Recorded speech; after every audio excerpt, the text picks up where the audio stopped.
Chapitre 8. Les villes. Les premiers bâtisseurs de villes. 376.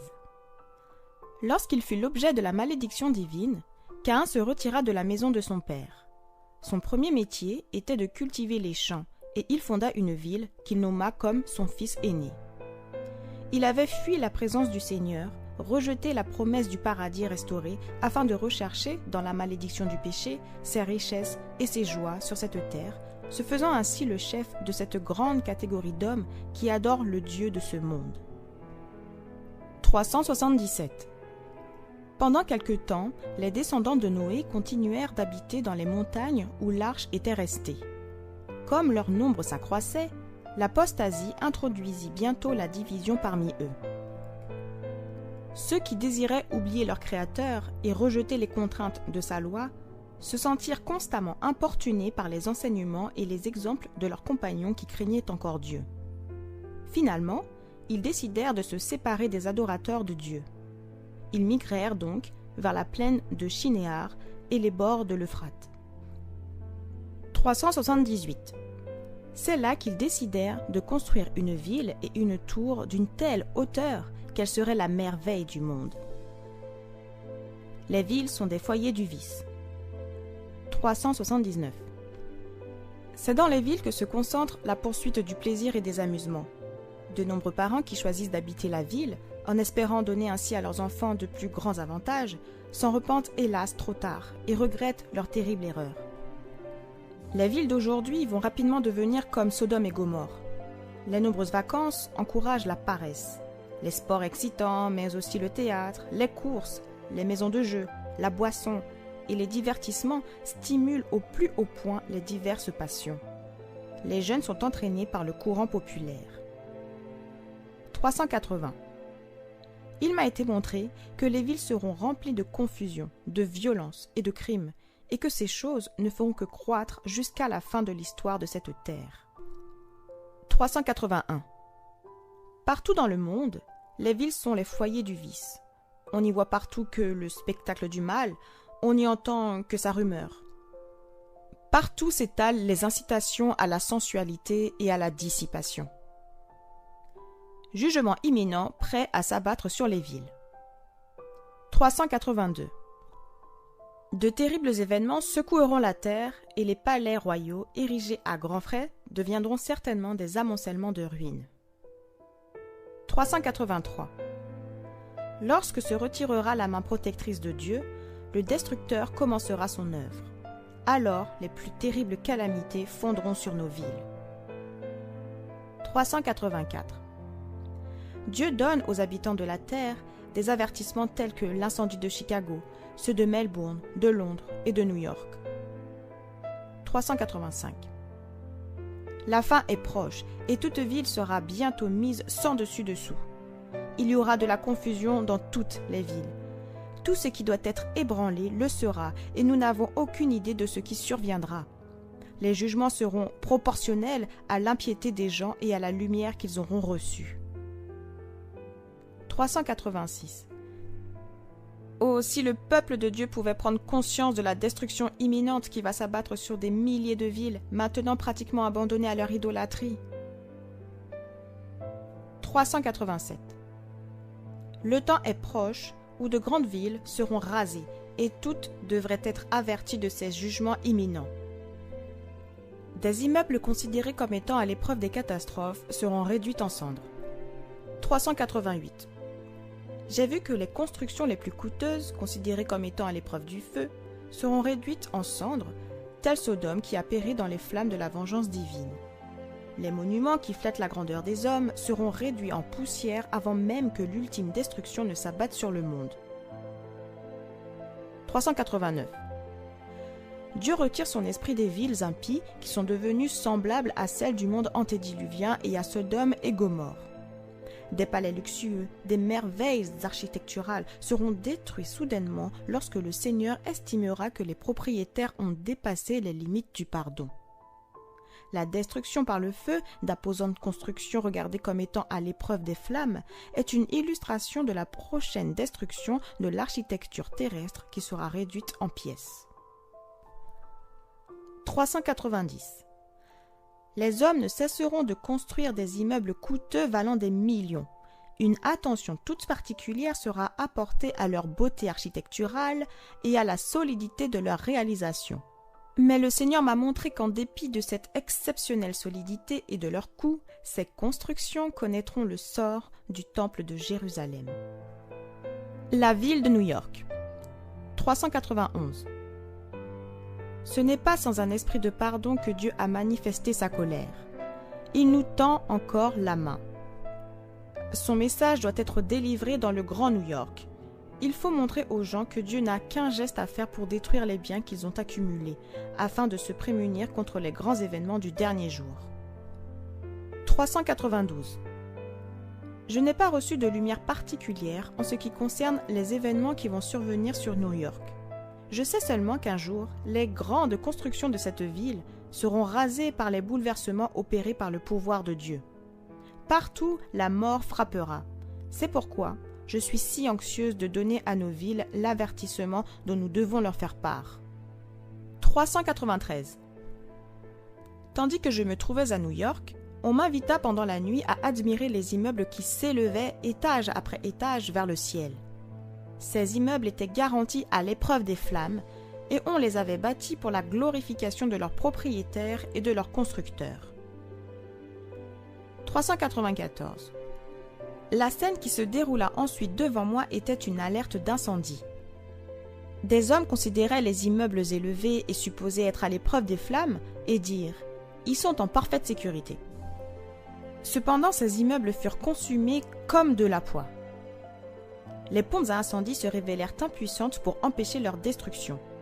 Les pompiers étaient incapables de faire fonctionner leurs machines. Chicago et Los Angeles. 395. Des scènes qui se dérouleront bientôt à Chicago et dans d'autres grandes villes passèrent également devant moi. Tandis que croissait l'impiété de ces villes et que l'Esprit de Dieu se retirait, des vents destructeurs et des tempêtes s'élevèrent. Des immeubles furent détruits par le feu et les séismes. 396. Quelque temps plus tard, je vis que la construction d'immeubles à Chicago, construction à laquelle nos membres furent appelés à contribuer financièrement, ainsi que leur destruction finale constituait une leçon pour nous. Nous ne devons pas investir beaucoup de nos moyens financiers pour acquérir des immeubles à Chicago ou dans n'importe quelle autre ville, à moins que la providence divine ne nous ouvre positivement la voie et ne nous montre clairement que nous devons investir pour bâtir ou acheter des immeubles nécessaires à notre mission d'avertissement. Un semblable avertissement m'a été donné en ce qui concerne d'éventuelles constructions à Los Angeles. À plusieurs reprises, il m'a été montré que nous ne devons pas investir dans la construction d'immeubles coûteux dans les villes. San Francisco et Oakland. 397. San Francisco et Oakland sont en train de devenir comme Sodome et Gomorrhe, et le Seigneur ne tardera pas à les visiter. Elles vont avoir bientôt à endurer ces jugements. 398. Le terrible séisme qui a frappé San Francisco sera encore suivi d'autres manifestations de la puissance de Dieu. Sa loi a été transgressée. Les villes ont été souillées par le péché. Étudiez l'histoire de Ninive. Dieu envoya par Jonas un message spécial à cette ville impie. De nombreux messages semblables aux siens seraient donnés de nos jours si les villes impies voulaient se repentir comme Ninive. 399. Même dans les villes sur lesquelles les jugements de Dieu se sont abattus comme conséquence de leur transgression, on n'aperçoit aucun signe de repentance. Les débits de boissons sont encore ouverts et de nombreuses tentations sont présentées au peuple. Autres villes impies. 400. Tandis que nous approchons de la fin de l'histoire de ce monde, la catastrophe de San Francisco se répétera en d'autres endroits. Ces événements font sur moi une impression solennelle, car je sais que le jour du jugement est directement sur nous. Les jugements qui ont déjà eu lieu sont un avertissement, mais non l'ultime jugement et la punition qui tombera sur les villes impies. 401. Ces scènes se réaliseront bientôt comme elles ont été clairement décrites. je présente ces merveilleuses affirmations de l'Écriture à la réflexion de chacun. Les prophéties rapportées dans l'Ancien Testament sont la parole de Dieu dans les derniers jours et elles s'accompliront aussi sûrement que nous avons vu la ruine de San Francisco. 402. Il m'est demandé de dire que les villes pleines d'iniquité et pécheresses à l'extrême seront détruites par des séismes, des incendies et des inondations. 403. Toutes les prédications prononcées par Jésus-Christ pour prononcer les événements qui doivent se produire vers la fin de l'histoire de notre terre trouvent leur accomplissement aujourd'hui dans nos grandes villes. Dieu permet que ces choses soient mises en lumière pour tous. La ville de San Francisco est un spécimen de ce que le monde entier est en train de devenir.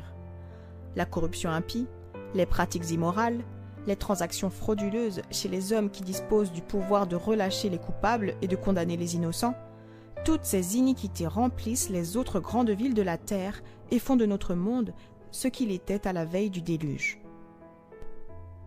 Les syndicats ouvriers dans les villes. 404. Satan est activement à l'œuvre dans nos villes surpeuplées. Son action est visible dans la confusion, les luttes et les discordes entre le travail et le capital, et dans l'hypocrisie qui s'est introduite dans les églises. La luxure, la convoitise, l'étalage de l'égoïsme, l'abus de pouvoir, la cruauté et la violence utilisées pour enrôler des hommes dans des groupes de pression et des syndicats, les associant physiquement pour mieux les plonger dans les incendies de la fin des temps. Tout cela est l'œuvre des agents sataniques. 405. Les appis sont regroupés dans les sociétés financières, les syndicats et les partis politiques. N'ayons aucun contact avec ces organisations. Dieu est notre maître, notre directeur, et il nous appelle à sortir du monde et à nous en séparer. Sortez du milieu d'eux et séparez-vous, dit le Seigneur. Ne touchez pas à ce qui est impur. 2 Corinthiens 6, verset 17. Si nous refusons d'obéir, si nous continuons à nous associer au monde et à considérer toutes ces choses du point de vue du monde, nous deviendrons comme le monde. Lorsque les conventions du monde et ses conceptions gouvernent nos relations, nous ne pouvons rester à la hauteur de la vérité éternelle. Les syndicats ouvriers, une source de troubles pour les adventistes. 406. Les syndicats feront partie de ces facteurs qui provoqueront sur cette terre une période de trouble comme on n'en a encore jamais vu depuis le commencement du monde. 407. Un petit nombre de personnes s'assureront tous les moyens possibles dans certains secteurs du commerce. Des syndicats se formeront et ceux qui refuseront d'y adhérer seront marqués. 408. Du fait de ces syndicats, il sera bientôt très difficile pour nos institutions de poursuivre notre œuvre dans les villes. Mon avertissement est le suivant. Tenez-vous en dehors des villes. Ne construisez pas de maisons de santé dans les villes. 409. Dans peu de temps, le pouvoir de contrôle des syndicats deviendra oppressif. Les citadins languissent de recevoir la lumière. 410.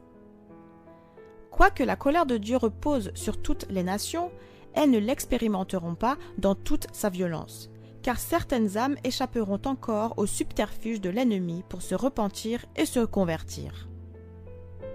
411. L'obscurité qui couvre le monde entier est encore plus dense dans les centres surpeuplés. C'est dans les villes que l'évangéliste trouve la plus grande impénitence et les plus grands besoins.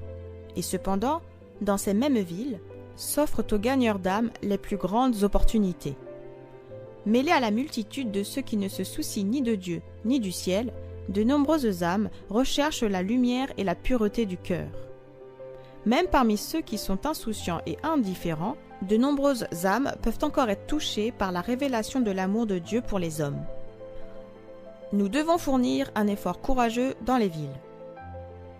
412. Afin de préparer le retour de notre Seigneur, nous devons accomplir un grand travail dans les villes. Nous avons un témoignage solennel à rendre dans ces grands centres. 413. Le message d'avertissement pour notre temps n'est pas donné avec assez d'ardeur dans le grand monde des affaires. Jour après jour, Les centres économiques et des affaires sont peuplés d'hommes et de femmes qui ont besoin de la vérité pour ce temps, mais qui ne peuvent bénéficier de ces précieux principes parce que des efforts courageux ne sont pas déployés pour atteindre cette classe de la population. 414. Le message du troisième ange doit être maintenant proclamé non seulement dans les pays lointains, mais dans les endroits proches de nous que nous avons négligés, où se trouvent des multitudes sans connaissance qui se perdent. Nos villes réclament partout le travail assidu et enthousiaste des serviteurs de Dieu. Tous ne peuvent encore quitter les villes. 415. Autant que possible, c'est le devoir des parents d'établir leur foyer à la campagne pour le bien de leurs enfants. 416. De plus en plus, à mesure que le temps avance, nos membres devront quitter les villes. Pendant des années, nous avons reçu instruction de dire à nos frères et sœurs, et tout spécialement aux familles avec des enfants, qu'il faut faire des plans pour quitter les villes chaque fois que l'occasion nous en est donnée. Beaucoup devront travailler ardemment pour en trouver le moyen. Mais en attendant le moment où ce sera possible, ils doivent déployer une grande activité missionnaire même si leur influence est relativement limitée. 417. L'impiété ne cesse de croître dans nos villes, et il est de plus en plus évident que l'on y demeure inutilement qu'au péril de son salut éternel. 418. Les villes baignent dans le péché et la corruption morale. Et cependant, il y a des Lots dans toutes les Sodomes. Ouvrir des écoles, des églises et des restaurants dans les villes. 419. Nous pouvons faire beaucoup plus que ce que nous faisons pour sauver et éduquer les enfants de ceux qui ne peuvent pas actuellement sortir des villes. C'est là un objectif qui mérite nos efforts les meilleurs. Il faut établir des écoles d'église pour les enfants des villes. Et en relation avec ces écoles, nous devons prendre des dispositions pour nous assurer de la qualité de l'enseignement supérieur qu'ils seront amenés à recevoir. 420. Nos restaurants doivent être ouverts dans les villes, car autrement, les ouvriers qui travaillent dans ces restaurants ne pourraient pas atteindre les gens et leur enseigner les principes d'une vie saine. 421. À plusieurs reprises, le Seigneur nous a enseigné que nous devions travailler les villes à partir de lieux excentrés. Dans ces villes, nous devons avoir des lieux de culte, qui rappelleront la présence divine. Mais nos institutions pour la publication de notre littérature, pour les soins des malades et pour la formation des ouvriers, nos collèges, doivent être établies en dehors des villes. Il est en effet particulièrement important que nos jeunes soient protégés contre les tentations de la vie citadine. Les déménagements précipités vers la campagne sont déconseillés. 422. Que chacun prenne le temps de considérer toutes choses soigneusement.